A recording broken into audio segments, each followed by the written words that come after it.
First time मम हुँदा मलाई पनि कति धेरै कुराहरू चाहिँ थाहा थिएन। कति कुराहरू चाहिँ टिकटकमा हेरेर देखेर चाहिँ सिकियो, कति कुराहरू चाहिँ गर्दै जाँदा आफूलाई परिसकेपछि सिकियो। बाबुको बेलामा चाहिँ म उसलाई कहिले पनि पछाडि बोक्ने आँटै आएन कि डरले। अनि अहिले चाहिँ बाध्यताले पनि नानीलाई पछाडि बोकेर काम गर्नुपर्ने भएको छ। फर्स्ट बेबीको बेलामा भन्दा सेकेन्ड बेबीको बेलामा चाहिँ कन्फिडेन्ट एकदमै धेरै हुन्छ। सुरुमा त म नानीलाई हामीले अगाडि बोक्दा जसरी बोकिन्छ नि त्यसरी अगाडि नै रेडी पार्छु।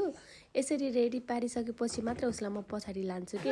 यदि बच्चाले चाहिँ मन्टो धान्न सक्दैन भने चाहिँ यसरी पछाडि चाहिँ नबोकेकै राम्रो जस्तो लाग्छ मलाई। यसरी अगाडि चाहिँ रेडी भइसकेपछि उसलाई म आफ्नो खुट्टामाथि राख्छु अनि यसरी दुइटै हात चाहिँ त्यो हिमोमा राखेर नछोडिकन चाहिँ यसरी पछाडि सार्छु कि। यसरी बोक्दा पनि डर लाग्छ, अलिकति गाह्रो हुन्छ भन्ने जस्तो लाग्छ भने चाहिँ अगाडि बोक्दा चाहिँ हामीले जसरी रेडी पारिन्छ नि त्यसरी रेडी पार्ने अनि भुइँमा राखेर चाहिँ आफू पनि बसेर त्यसरी पनि बोक्न सजिलो हुन्छ जस्तो लाग्छ मलाई चाहिँ। मैले पछाडि बोक्ने तरिका चाहिँ यसरी नै हो। अब अरू छ भने चाहिँ प्लिज सेयर गरिदिनु होला।